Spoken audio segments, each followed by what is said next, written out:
You have been placed in a final project group, and I have published the final project module. This is going to include all of the activities that make up the final project. We have the remainder of the semester to work on the final project with the other members of your group. The final project is a single group document. All of the members will be working on a single document towards a single end, and the group will receive a grade on that final submission. So I wanted to go through each one of the documents in here and just give a little bit more detail about some of the requirements for the final project. The first link in here is this video going over some of the details. The second link in the module is the actual client requirement. We're going to go over this client document in another video, so I'm going to skip that for now and move to the very first thing that your group should be doing, and that is Group Plan 1. Group Plan 1 was designed to give you a little bit of direction about what you should be doing over the next couple of weeks. This assignment is due on Sunday. You're going to want to find out how to communicate with one another, what are email addresses or phone numbers. Also going to determine or decide on the division of labor for the first project, which is the system request. So once your group has had a chance to communicate with each other, then you're going to compile this document, the answers to these questions, and I'm going to have one member of the group submit this under this assignment link. The next document in the final project is the system request. We completed a system request with a cost-benefit analysis for our homework assignment way back in Chapter 2. Do you remember all that time ago? And remember, the system request was made up of the business needs, the business requirements, that is the functionality, the capability of the system, as well as the business values. Those were tangible and intangible benefits of the system, along with any special issues or constraints. So this is our standard traditional system request. So you're going to collaborate with the other members of your group. You're going to meet with the client, ask any questions that you have about your initial review of the client document, and from that, you're going to put together the system request along with a cost-benefit analysis. So let's talk about the client meeting for just a minute. In order for you to be able to fill out a system request, you have to have a better understanding of the client document itself, or what it is that the client wants. And so one way you can do that is to read through the document. There is a very good chance that the client doesn't know everything that they want. Your homework assignment was set up to be very, very detailed and very precise, so that there were very few questions that students had about that document. But in the real world, the client generally doesn't have that much information. They don't know that much about what it is that they are proposing or what the system is they want you to build for them. So they may give you how their current system works, and they may give you a dream list of how they would like this proposed system to work. But ultimately, it's going to require you to sit down with the client and have a conversation to try to get a better understanding of what it is that they truly would like to do. And sometimes you, as the professional software developer, might make suggestions. As you get a better understanding of the system, maybe you could suggest something that might make it an improvement, or as you're clarifying points about the project, maybe you have some better ways that it might be done or some suggestions for things that might improve it. This is going to occur in the client meeting. So the first thing that you need to do as a part of the system request is to schedule a client meeting. You will do that in the Canvas scheduler. I have another video, a short video, on how to set up a meeting in the client scheduler. But for now, we're just going to discuss that client meeting itself. You need to coordinate a time where all members of your team will be available for a meeting. We will meet online using Google Hangouts, and I will record the meeting so that you can review it later at your convenience, just if you need to clarify anything that was said during the meeting. It's also never a good idea to just bounce on the client with questions. If you want them to truly be prepared, just like we learned in our requirements gathering process, that you need to present them with the questions that you're going to be asking them so they can be prepared with their answers. So you'll need to submit a list of prepared questions at least 24 hours before your client meeting so that the client has the chance to review those questions and find the answers for you. Now, all of the members need to be present, and all of the members need to be participating. That means that we're going to divide up the questions that you give to the client and have each of the members of the group ask several different questions. So the first thing to do is to coordinate a time for your group and schedule the meeting. So you don't have to know all the questions that you have for the client in order to schedule the meeting. Once the meeting is scheduled, then you can use the time between now and then to review through the documents, have a discussion with your group, and compile a list of questions. Once you have held the meeting, then your group will work together to put together a system request and a cost-benefit analysis. This is a group project, so I'm going to have one member of the group submit that document under this assignment link. Once your group has submitted the system request and the cost-benefit analysis, the next thing that you're going to do is create another group plan. The second group plan is specifically geared towards the division of labor for the SRS, the actual SRS document. So the questions on the second group plan are a little bit different, but the whole point is to try to point your group in the right direction as you divide up the labor in the SRS itself. So once again, this is a group assignment, so I'm going to have one member of the group submit this under the assignment link. I should mention the fact that as you're working through this final project, you are more than welcome to schedule as many client meetings as necessary. If you have questions about the final project in general, you're always more than welcome to ask me. But if you have questions specifically related to the client or the client document, then you're going to need to coordinate and schedule a client meeting. The scheduler only has 2 weeks in it now, but I'll be adding additional weeks as we move forward. It's important that we don't pepper the client with questions either through texts or emails or telephone calls. It's really important that we appreciate the value of our client's time. And so if we have questions, we need to compile them together into a single document and schedule a time to meet with the client, even if the meeting is only 5 or 10 minutes long. All of the client meetings will be held online, and you are welcome to schedule as many meetings as necessary to have all of your questions answered. So the second group plan is designed to help point you in a direction as you move into the work on the actual SRS itself. And so the next document in the final project module is the actual SRS itself. The first link is actually the rough draft of the SRS, but this is where it includes all the details that are necessary, or all the details that you need to know for the SRS itself. The details are listed in this assignment. You can also download a document. So the first thing that you're going to notice when you look at the report format for the final project SRS is that it does not look like our homework SRS. That's because our homework SRS has been based upon an IEEE template, and our homework assignment is in a different format. It has all this same information in it, it's just formatted a little bit differently. And the reason that I have done this is because the IEEE document is not an industry standard. There are a variety of different formats that you're going to encounter in your time as a computer scientist. Your employer might have some different ideas or some different formatting for their software requirement specification document. And so I wanted to present you with a different format containing all the same information. What you're going to see about this format is that it has the same 9 categories, or the first 8 categories are exactly the same as the categories, or contain the same information as the categories in our IEEE SRS document we've been working on so far. So let's move through the 9 section of this report. The first one is the cover page, which will include information about your group. The second one is a table of contents. As always, you should make sure that there is an appendix. You should make sure that the page numbers are correctly aligned to the sections within your document, and you should also make sure that the page numbers are also hyperlinks to the section of the document. So the third section of this document is the customer statement of requirements.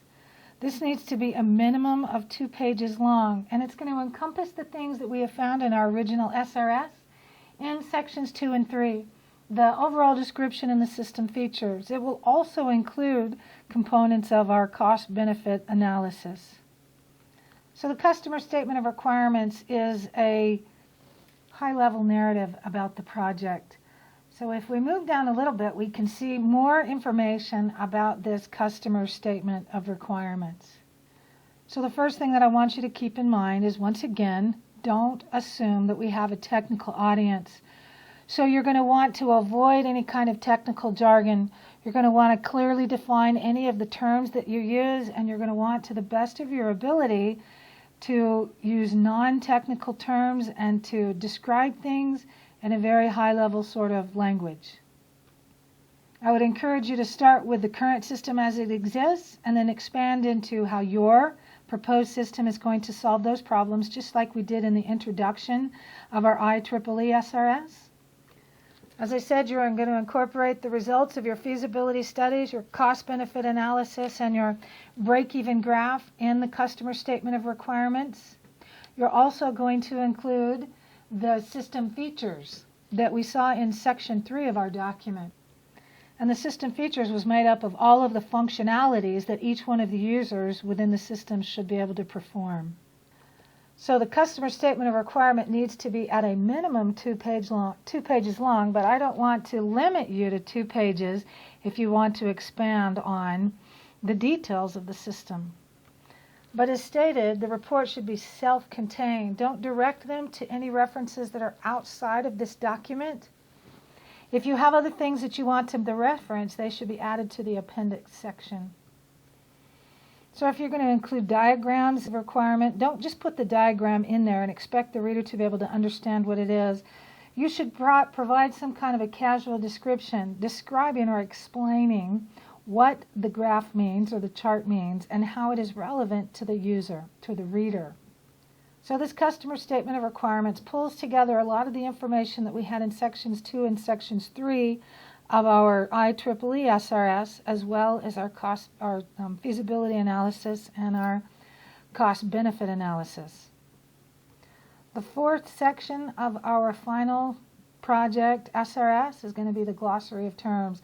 This is like the section called Terms and Definitions. This is where you're going to define any kind of jargon or language or acronyms that you would find in the document. Make sure that it is alphabetized and that the terms themselves are bolded. The 5th portion is the functional requirements specification. This is where you're going to define the functional requirements. It is broken up into 5 parts. It's like the first part is a stakeholder analysis. The second part is a list of the actors and the goals and how they're going to be impacted by the system. The third is the use cases. So you're going to provide a single use case diagram that maps out or details all of the use cases and the actors that are going to be involved in this proposed system. You're going to include a casual description for all of the use cases on your use case diagram. And then you're going to select several of the most important use cases and you're going to create use case descriptions. And it says several of the most important. I'm going to let you decide what that means. You don't have to have a use case description for every single one of your use cases, but select several of the most important and write up some detailed information in that use case description. And the same is true of the activity diagrams. You're going to pick some of the most complex use cases and you're going to create these graphical activity diagrams. For each one of these diagrams, you want to make sure that you have labels and descriptions so that the reader understands what they're seeing and what this particular diagram means. So D in Section 5 is Analysis Class Diagram. We have been working on class diagrams, an overview class diagram for a homework assignment that includes all of the objects in our system. The overview diagram doesn't include any of the details of the attributes and operations that make up each one of the individual class. The overview class diagram just shows the individual classes along with their associations or the relationships that they have with the other classes. So you're going to identify the objects that make up the system and put together a single overview class diagram. And the last part of Section 5 is the interaction diagrams. This is where we're going to create communication and sequence diagrams for several of the most important use cases. So the next section, Section 6, is the non-functional requirements. We already did that in our IEEE SRS in Section 4. You're going to use the FERPS Plus format for this particular document. Number 7 in our document is references. This corresponds to Section 1.4 in our IEEE SRS. This is actually where you got the information about this particular software system, the system that the client wants you to build. First of all, you got a client specification document. Maybe you had meetings with the client. Maybe you did interviews with the users in the system. Maybe send out questionnaires. References specifically relate to where you got the information about this proposed system. And you should include that information in the appendix section of this document. You should copy and paste the full contents if you got client requirements document, or if you received questionnaires back, include that information in the appendix section. Section 8 is called User Interface. We have not covered user interfaces so far during the semester. We're going to be covering those in Chapter 10. So while you and your group, your final project group, are working on the final project, we as a class are going to continue working our way through the textbook. And Chapter 10 is where we're going to learn about user interface. These are the screens that the user is going to see and are going to interact with as they are moving through your software. So we're going to find out about things called storyboards and wireframes and Windows or navigation diagrams. And ultimately, Section 8 is going to include wireframes of all of the screens that your user will see as they are using your software program. But we'll get to more of that when we move into Chapter 10 in our textbook. So Section 9 is the effort breakdown. This one does not exist on our IEEE SRS. This is a way that you can track the amount of contribution or effort that each member of your group is contributing to the final project. So I'm going to move down to the next page on this document, and we're going to see what the effort breakdown is. You're going to want to include this effort breakdown table as a part of this SRS that you submit. And the whole point of this effort breakdown table is to help you distribute the responsibilities equitably among the members of your team. And so there is a breakdown of the different sections of this format of the SRS, and in the table you're going to include the names of each one of the members, and then you are going to assign each one of the members a certain portion of the different groups or categories within the SRS. Ultimately, you would like that all of the members of the group are contributing equally towards the project. And you can see through some math calculations, we can verify that there is a relatively equitable distribution of all of the activities in this final SRS. On the fourth page of this document, it shows the grading rubric. The final SRS is worth 60 points, and you can see a breakdown of the percentage, or the number of points for each one of the individual sections within the report. So there's a couple of things that I wanted to go over, some key ingredients of success, and that is that you have got the second half of the semester to complete this final project, and it should look like you have spent all of this time working on it. If your group starts 3 days before it's due and throws something together, I will be able to tell. It's going to be obvious in the work that you have done. And so your work should be sufficiently ambitious for spending almost half a semester as a team working together on this document. Your report should also demonstrate your skill. We have been learning a variety of these activities or these diagrams over the semester, and so when you apply them or implement them in this document, it should indicate your level of skill and your knowledge of the things that we are implementing. The report needs to be consistent and correct. It needs to be self-contained. Don't direct people to other outside things that are not included in the appendix or they're not included in this document. They should be able to read through this document and have a clear and full understanding of the system that you are proposing.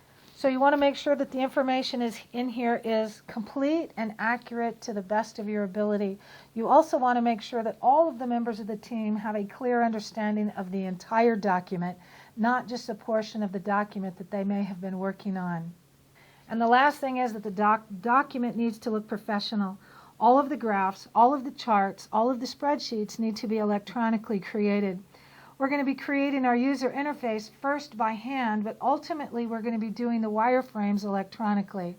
So all of your screenshots and all of your diagrams all have to be created electronically. The document itself, the cover page, all of it needs to be professional in nature. When you submit this document, you're going to submit it two ways. The first way is electronically, as we have with all of our homework assignments in Canvas, and the second is a printed hard copy. Now this hard copy document needs to be professionally bound. As we get closer to the end of the semester and it's time for you to submit this, I will post out a video that shows what I like to call the good, the bad, and the ugly. And it shows real live final project SRS documents that I have received, and those that I think are the good, the bad, and the ugly. And hopefully that might influence your opinion on how you will professionally print and bind this document, the hard copy document, for submission. So we'll talk about that, good, bad, and the ugly, and we'll also talk about how you can submit it in future announcements. So I wanted to mention that the name of this assignment, where all of the information about the final project SRS is called the SRS Rough Draft, and it is that. The due date for this SRS Rough Draft is several weeks after your system request and your cost-benefit analysis. It's called a rough draft because the expectation is that your group is working towards an SRS document, a complete and compiled SRS document, but you are nowhere near completion. And so what I want you to do at the time that this is due is just submit whatever your group has put together so far, good, bad, or ugly. It doesn't matter. The point is to just verify and make sure that your group is working on something. So the SRS Rough Draft is a group assignment, so I'm just going to have one member of the group submit this under this assignment link. The Files section of your group homepage is an excellent place for each one of the individual members of the group to be storing their documents so that ultimately they can be compiled together into one single document. You could also use Google Docs or any other collaboration tool that your group would choose to use. So within 24 hours of submitting the rough draft of the SRS, you will do your first of 2 peer evaluations. As stated in the syllabus, your final project is worth 30% of your grade. A portion of that grade is based upon my evaluation of your final project, and a portion of that grade is also dependent upon peer evaluations. The first peer evaluation will be submitted within 24 hours of the rough draft of the SRS, and the second peer evaluation will be submitted within 24 hours of the submission of the final draft of this SRS. And the peer evaluations is a way for you to evaluate, anonymously provide feedback on the contributions of the members of your team. So the first peer evaluation is made up of 5 different questions. You're going to rate your peers on a scale of 1 to 5 on 5 different categories.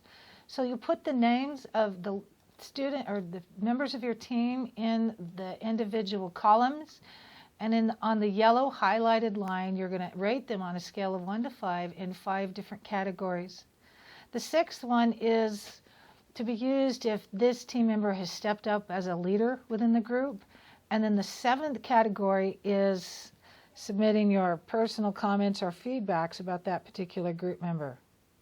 Below that, there'll be sections where you can add thoughts on your participation and your collaboration within the group. The second peer evaluation is a little bit more detailed. It also includes a spreadsheet, but this template is a little bit different than the first one. This is where each one of the teammates is going to have their own spreadsheet within this entire worksheet. So you put the name of your teammate on each one of these individual spreadsheets. All of the spreadsheets look exactly the same. This time you're going to be grading your teammates on a scale of 1 to 4. Each one of the columns, the 1 to 4 columns, describe what that particular criteria means.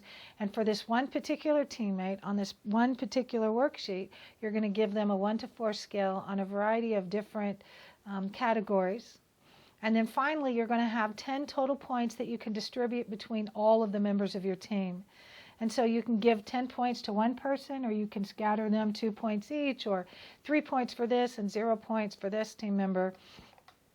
So you rate your teammates, this particular teammate, on a scale of 1 to 4, and you will put each one of those individual ratings in the yellow highlighted column. The peer evaluations are an individual assignment, so every member of the team needs to submit a separate peer evaluation. The peer evaluations and the comments that you make on your team members are anonymous, and they will not be shared with the other members of your group. But I will compile a list of their thoughts that I will present to you in a paraphrased format. So it's important that you're collaborating with the members of your group.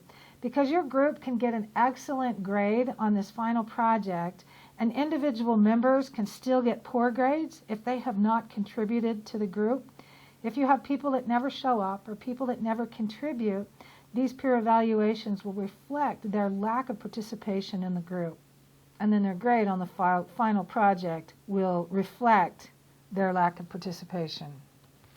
So after your group has submitted their peer evaluations, the next assignment is going to be a rough draft of the storyboards or the user interface. Now, as I said, we're going to be covering user interfaces in Chapter 10. And so this assignment is the rough draft. Once again, the rough draft is the idea just to make sure that members of your group or that your group is actually working on these user interface screens. But again, it is a rough draft. They do not have to be perfect. They don't have to be complete. They don't have to be done. It's just important that someone or multiple people are working on these screenshots. So the UI rough draft is also a group assignment. So I just need one member of the team to submit this. You can just submit the mock-ups or the wireframes as a part of this document. They don't have to be integrated with the SRS document. Obviously, in the final project, they will be, but for this particular assignment, you can just submit the screenshots or the mock-ups themselves. But it is a group assignment, so I only need one member of the team to submit it. So the storyboards are going to be due on a Sunday at midnight. And your presentation brochure, which is the next assignment in this list, is also going to be due the same day. This day is the week before finals. And what's going to happen during the week before finals is that your group as a whole, all the members of the group together, are going to present your magnificent proposal to the client online using Google Hangouts.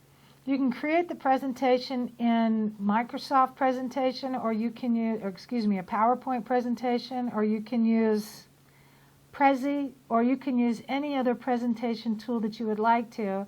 And you'll also be putting together a trifold brochure. That presentation and that brochure will be presented to the client the week before or the week prior to finals. So the details of the presentation and the brochure can be found in this instructions, and there's also a document, a PDF file that you can download that contains the same information. So let's talk about the presentation and the brochure itself. The two of them should be consistent with one another.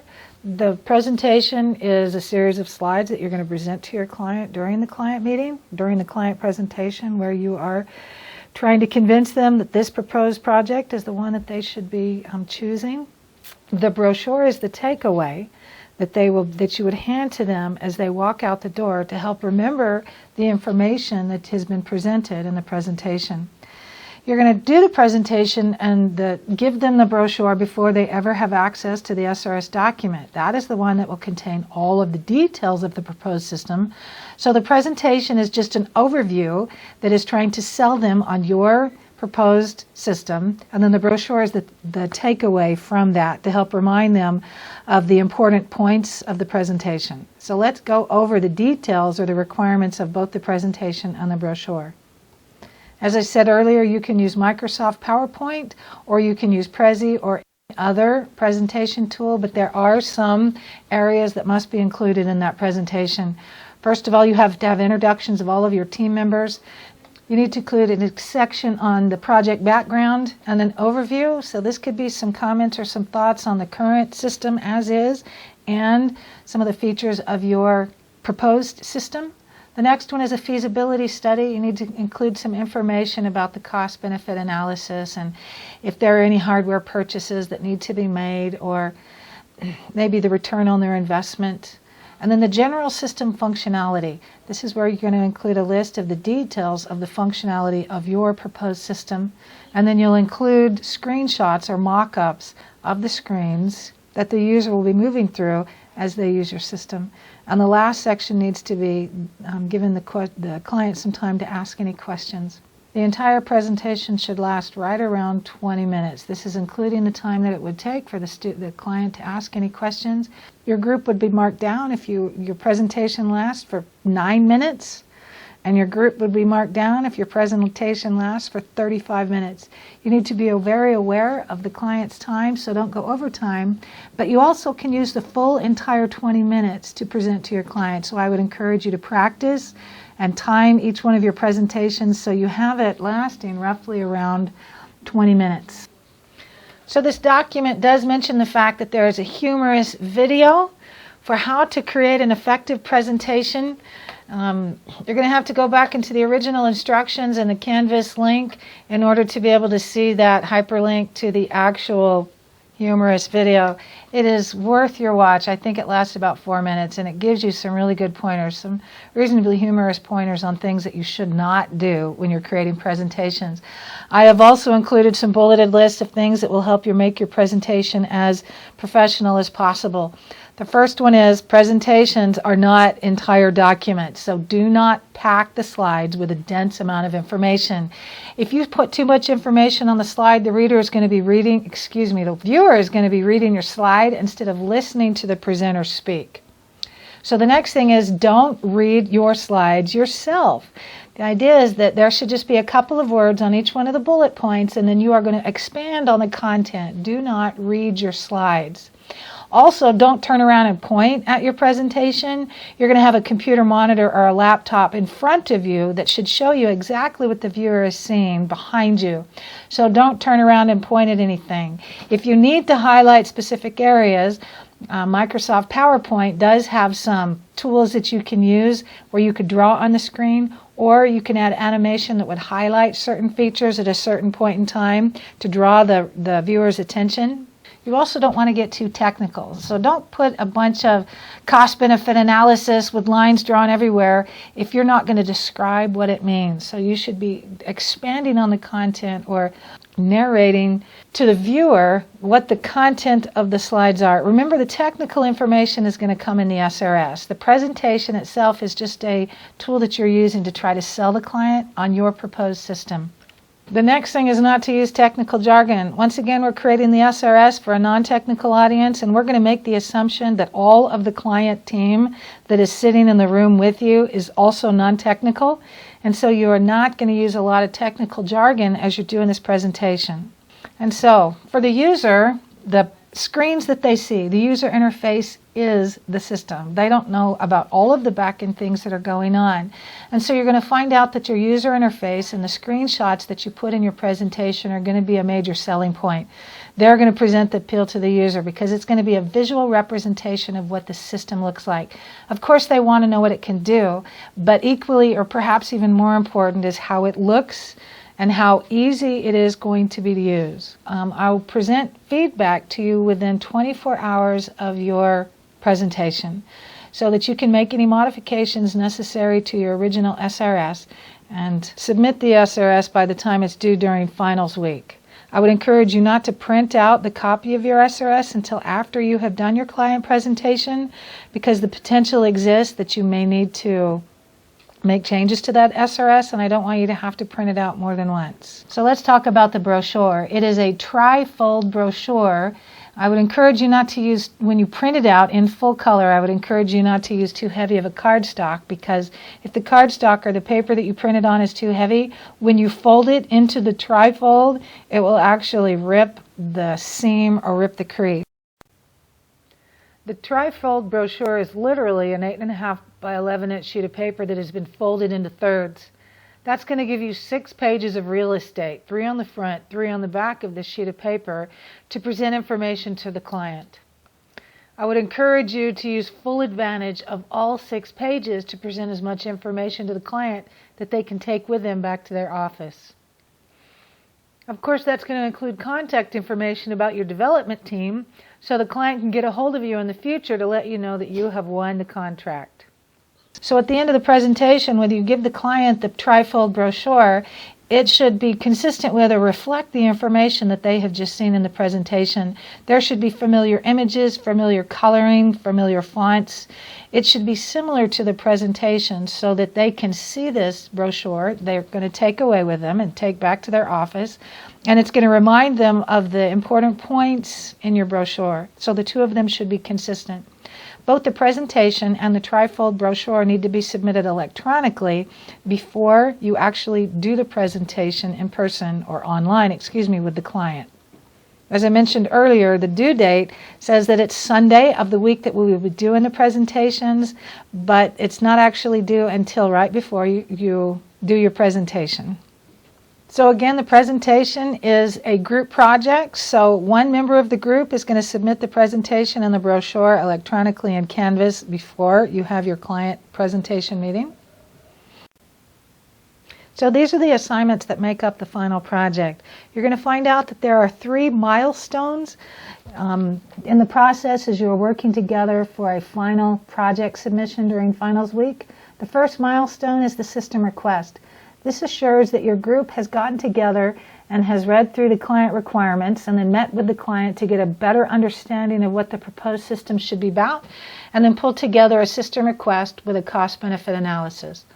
The second milestone is the rough draft of the SRS, and this assures that your team is working together towards a single SRS document, that you have assigned out the group responsibilities, that everybody is working together on their own individual aspects of the SRS. The third milestone is the rough draft of the user interface.